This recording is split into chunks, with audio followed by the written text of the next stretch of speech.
ročišta. Kako ću staviti pa onda? Jeste ga vi možda gospodine Šimića? Nisam. Dobro, zarez, ako je svjedočstvo upućeno na sudski vodnik do poziva. U koje krešine vi uči sad? To je još jedan tako nije dosta pozvoljeno. A nije, 3 smo ih pozvali. 3 smo. Možda sada krivo. Miljenko Turpa, to... 3. Testo odluči. Dobro. Znate da sam ja dužna stavku možete započeti sa upozorenjem da je puno bolje spise rješavati mirnim putem, bilo to kroz postupak mirenja ili sklapanje sudske nagodbe, da li tu postoji nekakva mogućnost mirnog rješenja spora. Uvijek postoji s naše strane dobra volja. Onda stavite zastupnik po zakonu tužitelja navodi da je ured spreman riješiti mirnim putem. Zarez dok punomoćnica tužnika navodi da nema mogućnosti mirnog rješenja spora.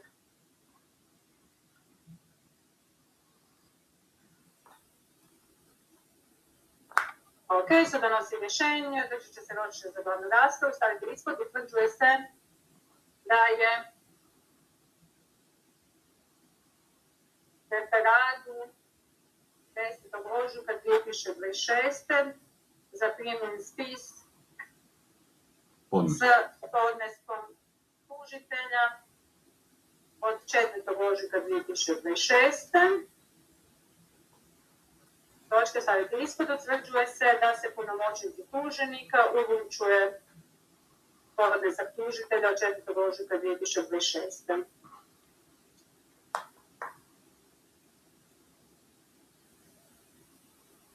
Dobro.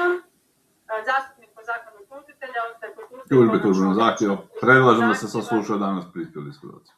Da, smo već, pustili već. Dobro, punomoćnica tuženika, kod odgovora tužbe, ali ste porastita. Imate potrebe posebno se očitovati? Točka. Ne, odmah. A ne, gleda ovog što je uredio. Nema potrebe posebno se očitovati na dano zaprimljeni podnesak, zarez ali dalje spori osnovne visine tužbenog zahtjeva.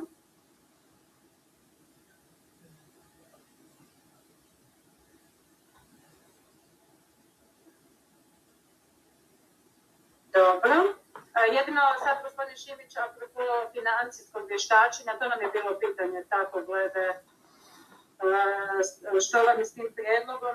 Mi smo ga postavili ako je sporno. Je sad sporan ovaj utuženi tijek zatezne kamate, kako je... Mislim, to ste prema ovom izlistu od tuženika postavili. Da. I prema iznosima. Da. Zato vidite malo... Ja nemam potrebe dokazivati. Ne, je li dalje osporavate utuženi tijek zatezne kamate? Mislim, ne sporavamo ošto tako da... To je sve okej. Nemoguće je uopće meni tužbenim zahtjevom udovoljiti bez provođenja financijskog. Kako će se utvrditi postupak? Jer je meni predloženo financijsko na utuženi tijek zatezne kamate. Tak ste mi ga predložili, gospodine Šimić. Da, i iznos, kako bi rekao.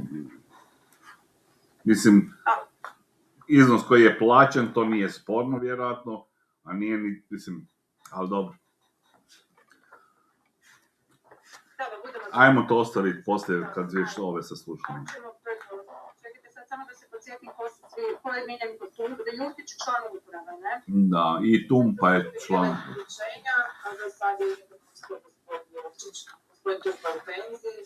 Ajmo onda gospodina u penziji, kada pustite ove da ovdje može. Ali niko od njih nije, a to ono što smo rekli da ne znamo koji od njih uopće. Je to taj spis? Je. Ne, nije, ja mislim, taj spis, ono je bilo za građanstvo. Ovo nije građanstvo, dobro, A ne, ono je Zagrebačka banka. Da, je otkriva banka. Vidite, od svih vaših Jupitera, vi ne znate koje banke ove. Lambda je za leasinge. Dobar dan. Evo, lijepo vas molim da se sjetite. Možete na pol glave staviti slušalicu, čisto zato da čujete i tužitelja i nas ovdje koji smo u sudnici, jer je ovo hibridno ročište. Pazite da ne zapalite jako, recimo, na našoj božanstvenoj svijeći ovdje, koja širi dobru vibru. Jer vidite sad i svjedoka i punomoćnika. Ja vidim. Kaj se se ne vidi tamo, gospodin? Ja vidim. Aha. Pa mislim, iskreno, ja mogu maknuti zapisnik, ali nekad volim da više stranke prate zapisnik, a mislim da je vama sve jedno. Da. Ok. Dobro, Miljenko Tumpa, ime oca Dragutin. Rođeni ste 15. siječnja 1958. u Krapini, a s prebivalištem u Črešnjevcu, Kumrovečka ulica 7a.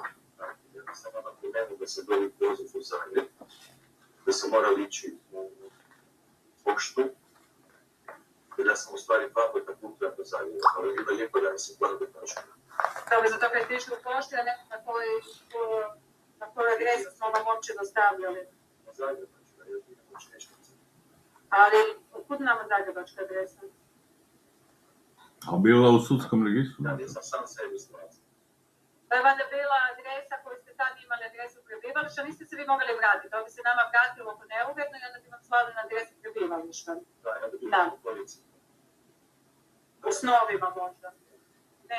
Kad je neuredna dostava, onda ne šaljem nikakvu policiju, nego vam dostavljam na adresu prijavljenog prebivališta. I onda bi vam išla pošta na adresu Črešnjevcu.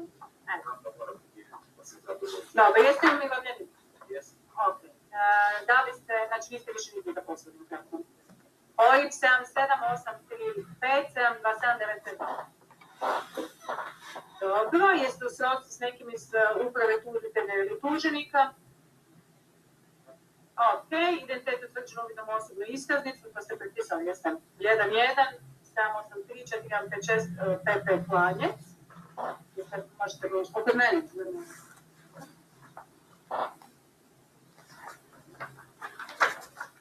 Dobro, dužni ste govoriti istinu, ne smijete ništa prešutiti, davanje lažnog iskaza je kazneno djelo. Jeste razumjeli to upozorenje?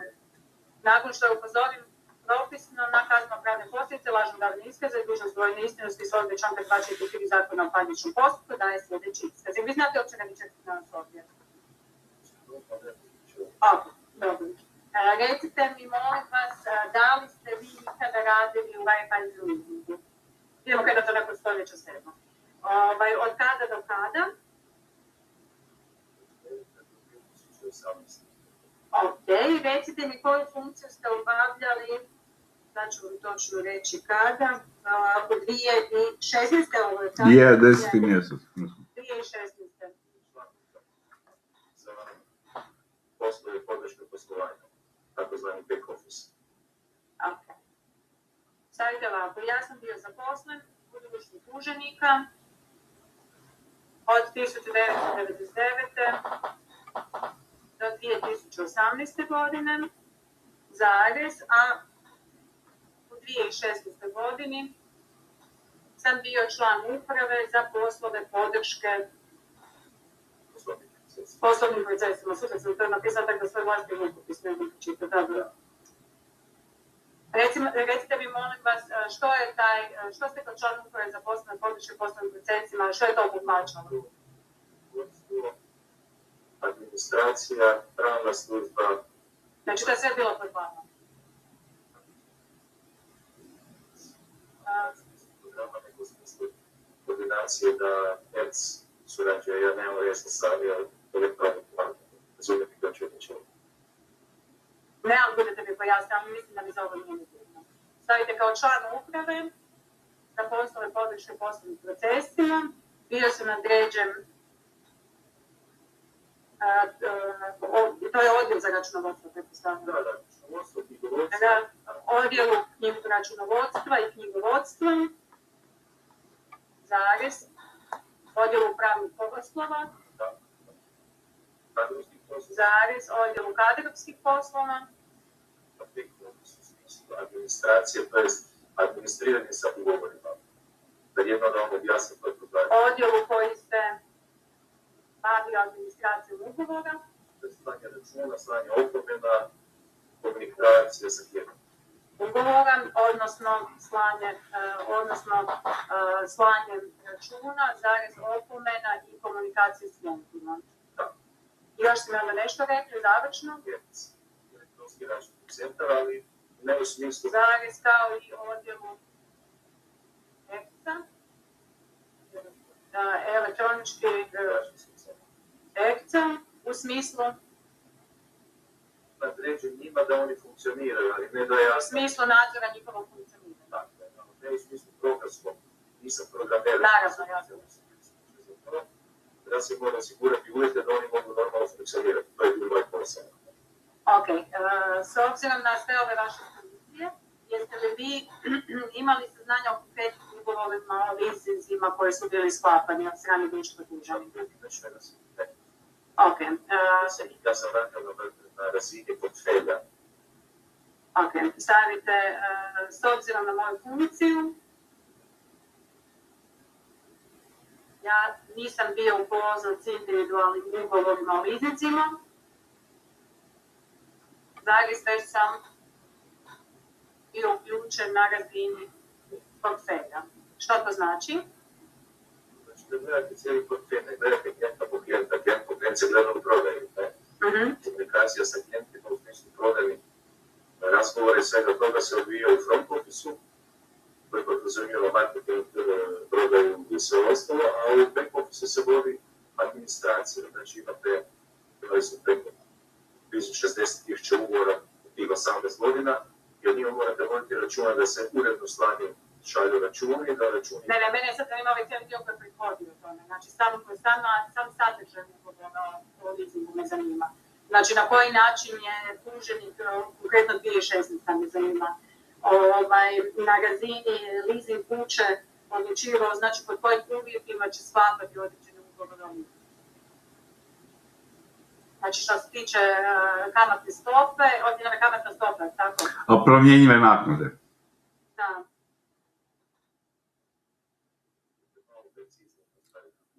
Znači, na kojoj razini ko je zapravo donosio odluku O općim uvjetima. o uvjetima temeljem kojeg se određeni ugovori o leasingu sklapaju? Uvjeti i ugovori su bili standardizirani i uvjeti i ugovore je radila pravna služba u suradnji sa odvjetnicima koji su bili za trgovačko pravo. Sad kroz 18 godina bilo je raznih odvjetnika, pa ne mogu reći. Znači, samo ovako, uvjeti, odnosno ugovori o leasingu, bili su standardizirani ugovori. Da. Sve jasno. No, dobro, može. O leasingu, da. Bili su standardizirani ugovori koji su bili sastavljeni od strane pravne službe u koordinaciji s odvjetnicima za trgovačko pravo. Integralni dio ugovora o leasingu su opći uvjeti koje je također klijent morao pročitati i potpisati da ih prihvaća. Točka. Integralni dio svih ugovora o leasingu bili su i opći uvjeti, opći velikom,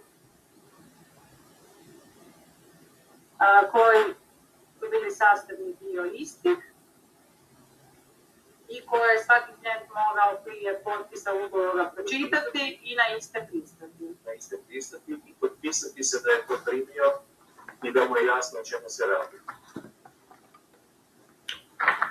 Pročitati i prihvatiti potpisom samog ugovora, dok vi ugovora su stavili na čuvite. I su još imali posebni obrazac. A posebni obrazac je bio? Zarez, a što su klijenti potvrđivali potpisom posebnog obrazca. Oni su se trebali potpisati na opću ugovor. Ok, sad sam lijepo rekao koje sam napisala, ali to nije bilo moje pitanje. Moje pitanje je bilo, znači, oni jesu sastavljali, ali sami uvjeti koji su bili u standardiziranim tipskim ugovorima o leasingu, znači, ko je određivao te uvjete, opće uvjete ugovora? O tome ne znam, da će biti primijenjena promjenjiva zatezna kamata, da će biti u ovoj valuti ili onoj valuti. To je stvar dogovora. Vi ste, ako ste došli dogovoriti, sad ću na pamet reći neki automobil ili stroj, mogli ste odabrati 3, 4 ili 5 godina leasinga, mogli ste odabrati operativni ili financijski, sa ostatkom i bez ostatka sa akontacijom i naravno ponuđeni su vam uvjeti Euribor plus X, koji je već bio. I ukoliko vam je to odgovaralo... Ćemo se sad vratiti. Svaki klijent prema svojim potrebama birao vrstu ugovora o leasingu zarez, ne vrstu ugovora, ne financijski ili operativni, to je tip onda, da, tip ugovora o leasingu, u smislu želi li financijski ili operativni leasing,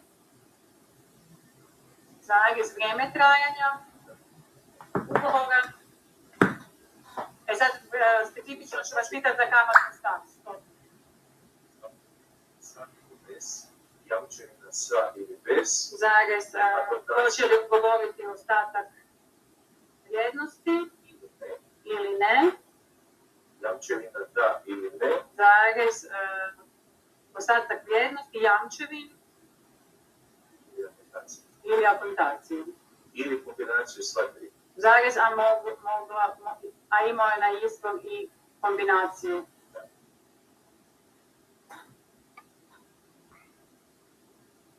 Te tri stavke. Kamatama se primimo. Znači, na koji način su bili određeni uvjeti u pogledu promjenjive kamatne stope. Znači, da li je neko odlučio na razini banke da će se primjenjivati promjenjiva kamatna stopa ili je bilo mogućnost neko da izabere i fiksnu kamatnu stopu. Fiksne kamatne stope, zato jer, sad ulazim u ekonomski dio teorije, morate imati usklađenu lijevu i desnu stranu bilance. To znači da možete davati fiksne kamate ako imate fiksne izvore. Znači, da li je bilo i situacija u tom periodu kad su se sklapali ugovori sa fiksnom kamatom? Ne mogu reći da se sjećam točno, znam da je bila neki fiksni, ali to već spada u devijaciju u odnosu na izvore sredstava. Imate izvore sredstava uglavnom sa Euriborom. Zašto? Zato jer se ne može kupiti novac sa fiksnim kamatama na tržištu. Mi smo kupovali novac kod banaka inozemnih. U pogledu ugovorene kamatne stope, moram reći kako mi nismo na tržištu mogli kupiti novce Fiksnom ne. pod fiksnom Kamatne stope se ne. Niko vam neće prodati zbog toga jer je sve volatilno. fiksnom kamatnom stopom. Kako je to onda utjecalo na vaše ugovaranje kamatnih stopa? Kad se kupi određena količina novca, 30 milijuna eura, pa ću govoriti, ona se kupuje sa euro. Zato je svi prodaju sa euro.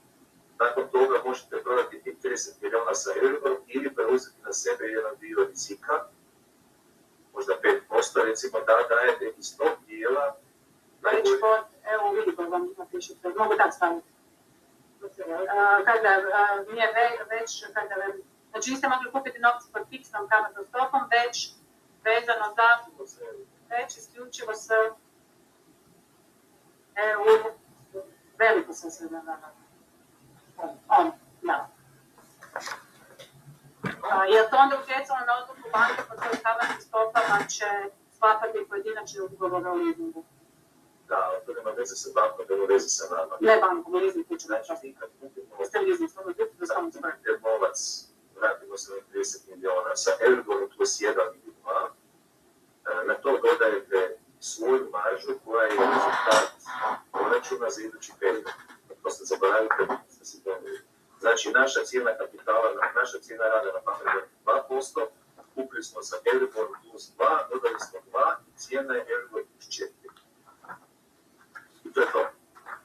I ako Euribor ide gore ili ide dole, onda se u toj formuli Euribor plus 4 mijenja samo dio Euribora. Znači, ako vi ste na kamatnu stopu sa EU-Liborom, ste uvećavali svoju maržu i onda, i opet vas pitam isto pitanje, znači na koji način je bilo utjecalo na odluku banku u pogledu Leasinga. ugovaranja konkretnih ugovora leasinga. Znam, stalno banka, ali leasing, stalno na leasing. Na koji način vi očekujete da to djeluje? Ne znam, ja vas pitam. Znači, ja volim da mi svi direktno jako odgovaraju na moje pitanje. Stavite ovako, mi smo potom tu kamatnu stopu uvećali za našu maržu prema rezultatima rada za Imate fiksne i materijalne prema projekciji. Fiksni i materijalni fiksnih i materijalnih troškova. Fiksnih i materijalnih troškova. Da idu u školu. Sudila sam već maržu pa sam dobro uključena. Nikako to mi sad nije poanta. I sad mi recite, opet ću vam ponoviti pitanje. S obzirom na način pod kojim ste i uvjetima pod kojima ste kupovali valute, da li je to utjecalo na sklapanje, na ugovaranje kamatne stope u konkretnim pojedinačnim ugovorima o leasingu? Kao što sam rekao prije, naša kamata je bila nabavna cijena plus naša marža. Ako je to bilo sa lijeve strane 4 plus 2 je bilo 6. Na koji način bi se to utjecalo dalje? Imate 4 plus 2 je 6. Pa recimo, vi ste na taj način, sad ćemo ovako laički, znači vi ste tako kupili pod ovim uvjetima valutu koju ste kupili, ja dolazim u polisni kredita, vi ćete ugovoriti leasingu. Na koji način ćete meni ugovoriti kamatnu stopu s obzirom na ovo? Ćemo vama ponuditi Euribor plus 4. Jer smo ga kupili sa Euriborom plus 2, ako je Euribor... Znači, uključujući i maržu. Ne radite znači. I tako se s svim ugovorima o leasingu. S obzirom na navedeno, zarazili smo našim klijentima kamatnu stopu ponudili prema istim uvjetima, uključujući i našu maržu. Ne možete promijeniti uvjete koje ste dobili. Navedeno iz razloga što nismo mogli mijenjati uvjete pod kojima smo mi... Ne da nismo mogli mijenjati, nego se ne smije mijenjati. Ne možemo mi određivati Euribor. Onda nismo smjeli mijenjati. Euribor je nepromijenjen. Euribor je bazna kamatna stopa za valutu euro, koju određuje Europska unija u Briselu. Najjednostavnije. Znači, ako je Euribor danas 3,5, plus 2% koje uzme banka, to je 5,5, plus 2% koje je damo mi, to je 7,5. Vi ste danas došli, koliko je kamata i su 7,5.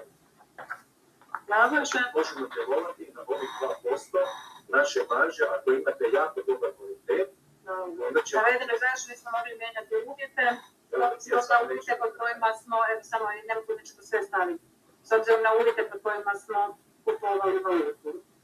Točka, mi smo eventualno mogli intervenirati u visinu marže. Ćete samo svoje marže, ovo ste platili. Zarez, ali ovisno o bonitetu klijenta. Znači, ako je došao super kvalitetan klijent, ne znam koga bi napomenuo, recimo državu, imali smo posao sa državom, državu smo dali mali kamatu, ne znam kako se nisam puno sudi, da se sve pali. Da ga država bonitet nema boljega za firmu nego država. Ako vam dođe neko ko kupuje neki mali poljoprivredni stroj, istovremeno ima neki mali OPG, nema dovoljno bonitet, onda mu još njegov bonitet može poboljšati time što mu neko da garanciju ustupimo kao sudnik ili kao jamac, tako da je tako, klijentu ne možete dati to kamata. Znači svaka kamata na 3 godine, na 4 godine, na 5 je imala svoj reč, svoj razred.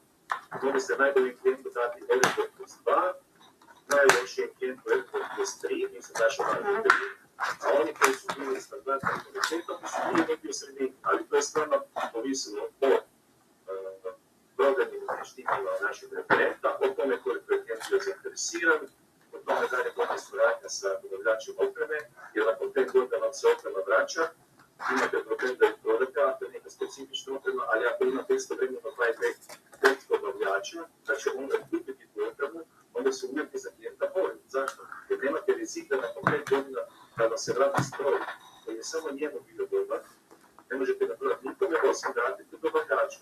I sad ako imate taj ugovor, imate dovoljno klijenta, kamata je malo. Ako imate loše klijenta i nemate ugovor na kvalitetu, kamata je veća. Zašto? Zato je veći rizik.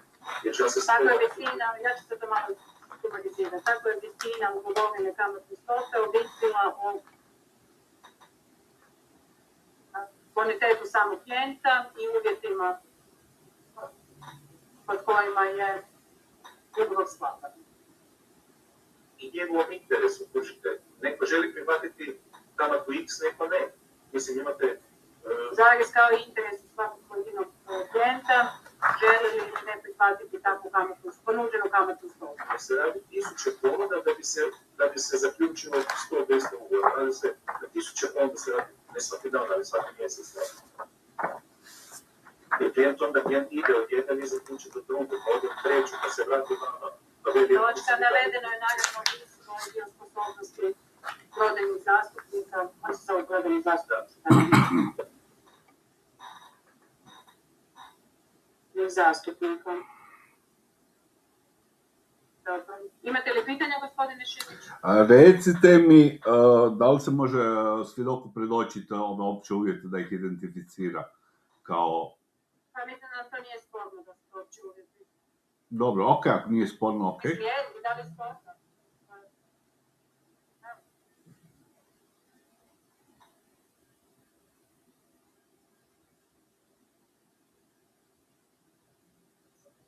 Ne, nemojte se čitati, znate kako je opće uvjeti. Tekst isti, a da se nakon 10 godina sjetim teksta... Sve, ali možete mi sad recimo krenuti naprijed na ovaj ugovor o leasingu koji vam je par stranica. Čekajte da vam zaličam.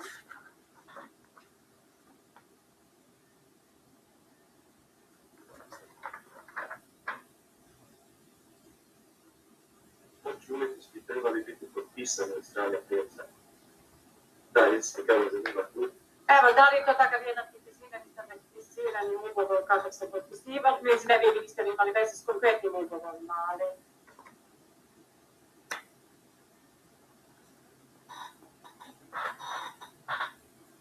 Ne mogu dati ruku u vatru da su fotokopije jedno originala. To vas nije pitam. Samo da li je tako izgledaju standardizirani? Niste nikad prije vidjeli taj ugovor? Ovaj ugovor sigurno nisam. Ok.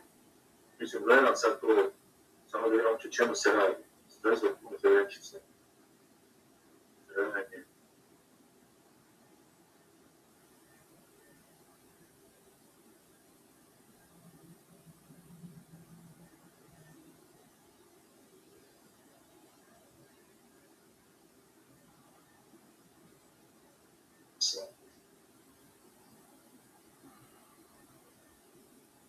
Tu piše, evo to mi je sad palo na ovako. Sastavni dio ovog ugovora je otplatna tablica u kojoj je iskazana nominalna i efektivna kamatna stopa, iznos, broj i rokovi plaćanja pojedinih rata. Potpisom ovog ugovora primatelj leasinga izjavljuje da je upoznat sa efektivnom kamatnom stopom te potvrđenom otplatnom tablici je učena. Ok. Okay.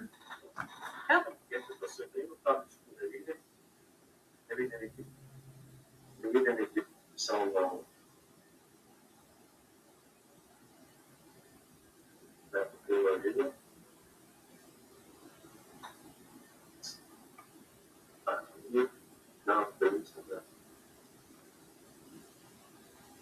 Pokušavam skužiti ko je to potpisao. Mislim da piše Gašparić, to je bila kolegica koja radila u prodaju, ali nisam siguran. Dobro, evo, a treba još kako gledati kricu. Ne, sad ne. Zarez, nakon što su mi predočeni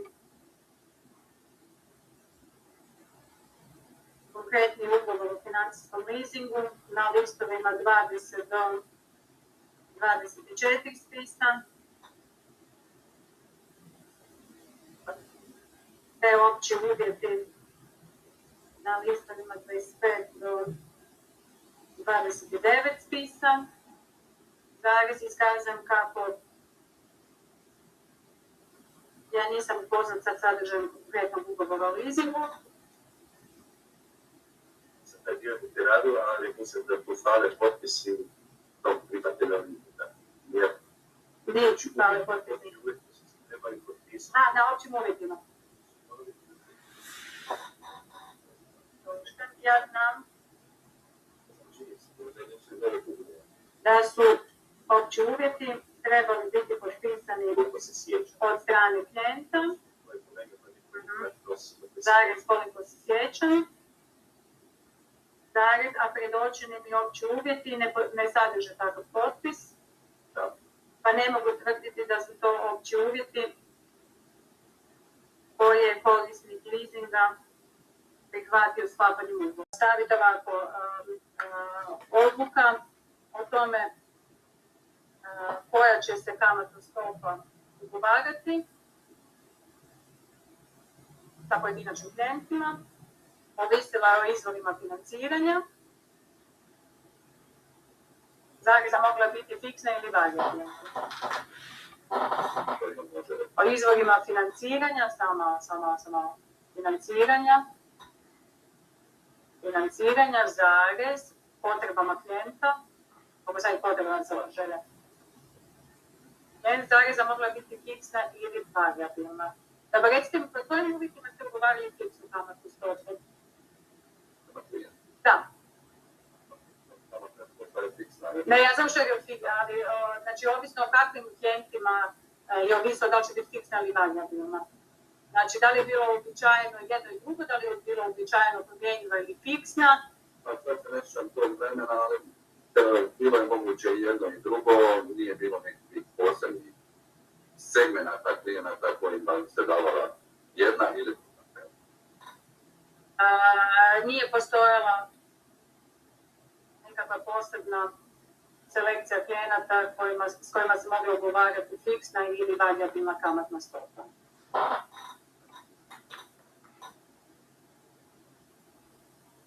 Dobro, onda mi recite koliko otprilike, ajmo ovako, mene konkretno 2016 me interesira, sad znam da se... Jer znači otprilike recimo na godišnjoj razini koliko se ugovora sklapalo sa fiksnom, a koliko s varijabilnom kamatnom stopom. Točka, ja se ne mogu očitovati, ja ne mogu iskazivati o broju ugovora koji je sklapan s fiksnom ili s varijabilnom kamatnom stopom.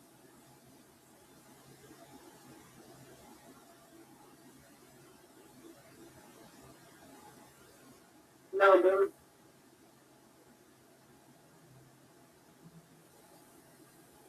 Jer ste vi bili upoznati sa, da vas predohitim, sa sredstvima osiguranja koje se uobičajeno daju u ugovoru o leasingu ili je to bilo prepušteno operativcima, da se tako izrazim?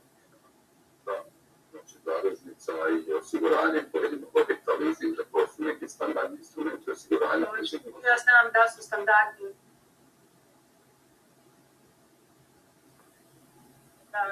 Ja znam da su standardni načini osiguranja, davanja osiguranja po ugovorima ili zadužnica ili mjenica ili zarez mjenica, zadužnica mjenica ili osiguranje objekta leasinga. I znate u kojem slučaju se kod... Znači... Aha.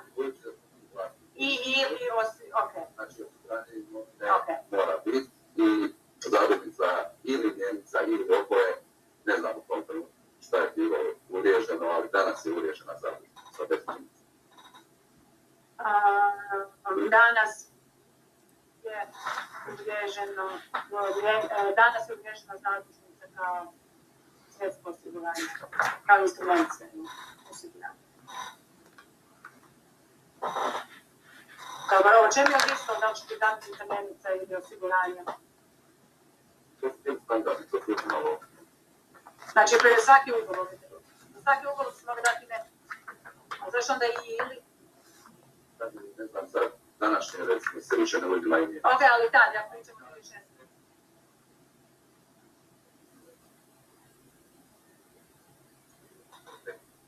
Ja sam siguran da ste 2016. kao sredstvo osiguranja uzimala zadužnica. Zarez, ali ne mogu se sjetiti da li su uzimala i mjenica. Imate pitanja? Recite, molim vas, da li je uz ugovor o leasingu su dolazili opći uvjeti leasing društva? Treba biti da. Opći uvjeti sastavni dio ugovora o leasingu. Iskazujem da su opći uvjeti, kako su izvedeno? Kako su opći uvjeti sastavni dio ugovora o leasingu?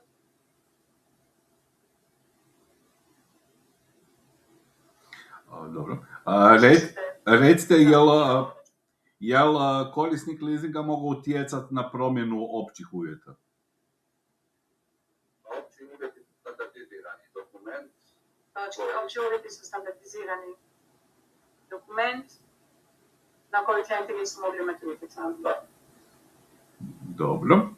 A recite, studenti mogli imati utjecaja na to hoće li birati promjenjivu ili fiksnu kamatnu stopu. A ako im je ponuđeno obje varijante, onda mogu i to. A šta ovisi kad će biti ponuđene obje varijante, o čemu je to ovisilo? Jednostavno, trenutno gostitim izvorima financiranja i preferenciji klijenta za pojedinu. Ovisno o trenutnim izvorima financiranja i referenciji klijenta, bila je mogućnost biranja između fiksne i varijabilne kamatne stope. Dobro, i sad bi To sam bila zaboravila pitati. Da. Dobro, i sad bi samo molio da se svjedoku predoči ugovor i kako se zove, opći uvjeti, pa ako može potvrditi da bi to bili nekakvi standardni obrasci, tipski ugovor i ti... To je već rekao da su svi ugovor... A dobro, čisto da identificira u spisu, ako mogu. Jer vi se svi sjećate konkretnih ugovora o... Ali u sam ugovor je sa sobom imao uvijek i doplatnu tablicu i opće uvjete. To su sastavni dijelovi ugovora koji i pišu, trebali bi pisati u samom ugovoru i pozivati se na te opće uvjete, odnosno doplatnu tablicu. Dobro, okej. Evo, ja sam mu predočila. Dobro. Malo ovo je sve standardno prema priča, sumnjam da će se izgubiti. Ja znam... Aha, gledam.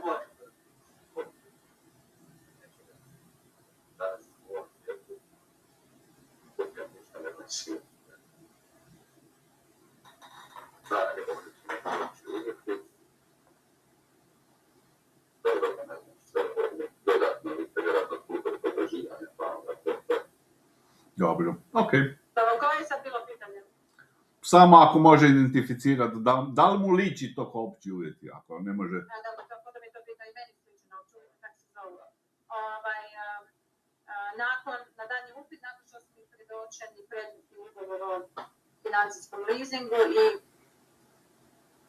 opći uvjeti,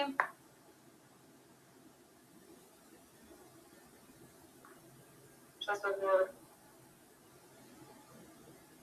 Pa ne mogu potvrditi da je... Iskazujem da su mi predočene preslike, pa ja ne mogu sa sigurnošću tvrditi da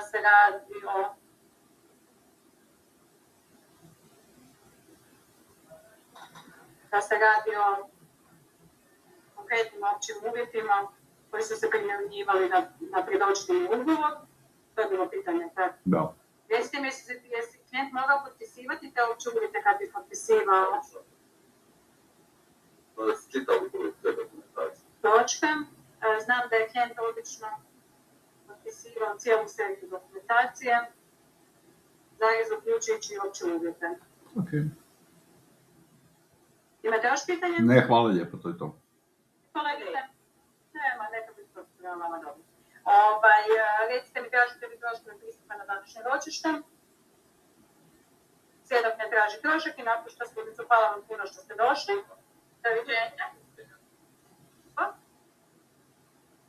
Ako možete samo gospodina Jurčića pozvati, može? Hvala vam. Evo, da vam iskoristimo već. Mi smo zajednič onda. Čekajte samo. 2.4.74. je rođen. Travnja 74. u Ljubuškom. Zagreb, Matuni 17. Dobar dan. Evo lijepo bi vas molila da se sjednete za kompjuter. Možete staviti slušalice na pol gluha, tako da čujete i mene i tužitelja. Aha, i čuje, vidite ko moja čerka, šta je konto doktora, isto da čuje ništa desno. Ne, lijevo. Dobro, onda ćete samo malo glasnije govoriti, može pa ćete onda čuti sve. Toni Jurčić, ime oca Ante, rođen 2. travnja 74. u Ljubuškom, s prebivalištem u Zagrebu, Matuni 17. Što ste po zanimanju? Da li ste zaposleni gdje? Zaposlen sam u Raiffeisen leasingu. Kod tuženika. OIB 18 28 7 555 816. Dobro, jesu sve s nekim od stranaka?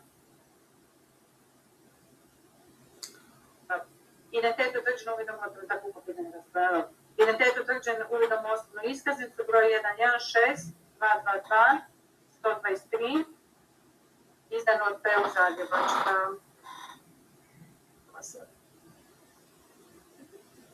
Dužni ste govoriti istinu, ne smijete ništa prešutiti, davanje lažnog iskaza je kazneno djelo, jeste razumjeli to upozorenje? Nakon što je propisno upozorena kazneno-pravne posljedice lažnog davanja iskaza, dužnost govoriti istinu se s odredbe članka 243 Zakona o parničnom postupku daje sljedeći iskaz. Recite mi, molim vas, koju funkciju vi kod tuženika obavljate? Od kada? Od 11.2020. Dobro, a recite mi da li ste 2016. bili zaposleni kod tuženika i ako jeste na kojoj funkciji? Raiffeisen banci. Stavite ovako, ja od 1. studenog 2020. obnašam funkciju predsjednika uprave, tuženika.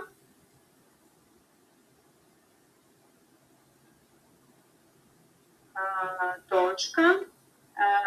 U RBA banci se radi sve do te 20. Prije tog razdoblja bio sam zaposlen u Raiffeisen Bank d.d.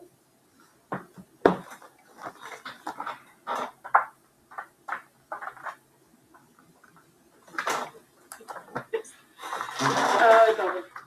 Recite mi, sad ću vam napitati ugovor iz 2016. i pobude sklapanja ugovora iz 2016. gospodine Širić. Da, ova dvojica i znaju, oni su radili tada i da pač ove tvrdine i koristan bio. Ali šta bi trebalo s predsjednikom uprave koji tada uopće nije bio za... Ali samo malo, ja imam podatak da je bio prokurist društva. Malo da se otvorim izvodak iz sudskog registra. Vidjeli smo ovdje što sam bio nešto kratko ima kao zaposlen, već to je za nadzorno odboru, pomogu što nekako prelazim da sam bio par mjeseci ovak nešto. A kada ste bili u nadzornom odboru tuženika? Znate pojma. U jednom trenutku sam obavila funkciju člana nadzornog odbora tuženika, pa sam vjerojatno i neko kratko razdoblje bio prokurista. Da mislim da ste bili prelazim, što pa sam isto to. A kad to stavam? Kratko vrijeme bio prokurista.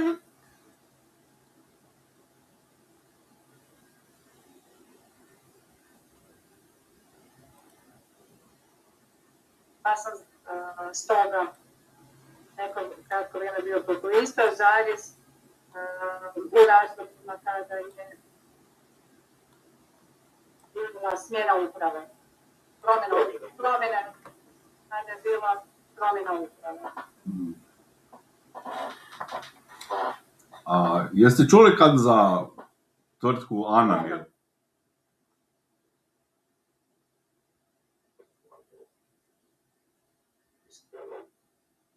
Zvoni mi, ali mislim da je bilo više Anamila, ali da su čak neki ubaci nekakva takva firma bila, ali ne je slovoj.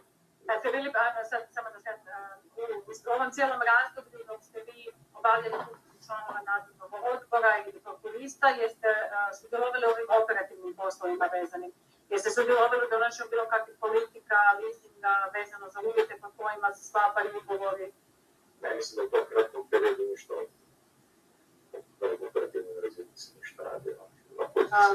U vrijeme dok sam bio član nadzornog odbora i prokurista, nisam sudjelovala u operativnim poslovima tuženika, niti u donošenju odluka u pogledu politike, sklapanja pojedinačnih ugovora o leasingu. Šta sam je obrana poslala, ti nisam sudjelovala u donošenju, kako sam to se tako lijepo rekla se, u odlučivanju o politici tuženika u pogledu sklapanja konkretnih ugovora o leasingu. Uvjeta sam zapravo. Tu. Uvjeta sklapanja. Točka. Meni je otprilike poznata tvrtka Anamil. Zarez, mislim da je bilo i više takvih društava.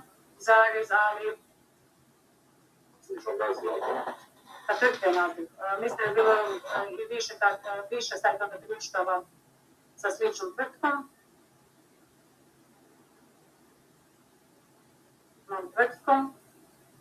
Ali ja se ne mogu sjetiti konkretnog društva. Troška čak mislim da mi je to poznato iz vremena dok sam radio u banci. Imate pitanja? Ako ga ne možemo, ako nema saznanja o operativnom poslovanju, onda... A nema. Onda, nažalost, nemamo pitanja. Kolegice? Dobro, evo vidite kako je bilo kratko. Zadnji kapi s lankom. Kažete mi došao pristupa na današnje ročište? Ne treba, pa? A kad niste platili parking, to je treća zona. Mogu dio parking. Aha, priselili smo se. Da. Dobro smo se priselili, inače sam se skroz gledala da li ima mjesto na parking. 8 eura, da. Aha. Ništa, hvala vam puno što ste došli. Ugodno pozdrav i doviđenja.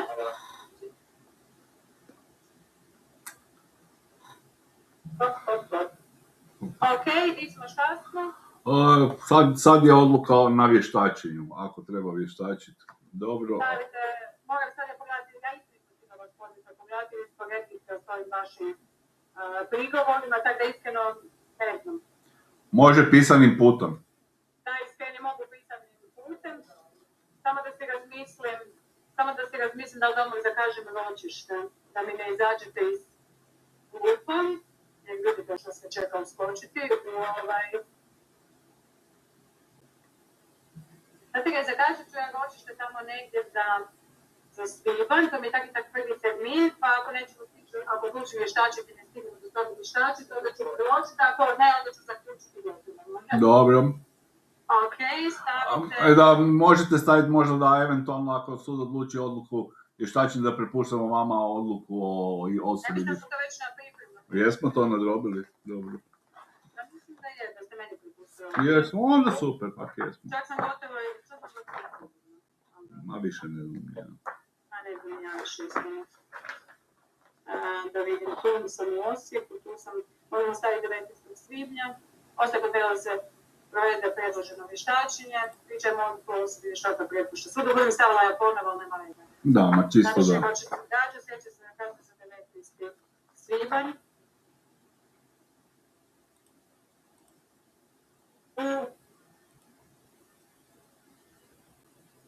Stavite 11. 45 minuta nam je dosta, tako? Da, apsolutno.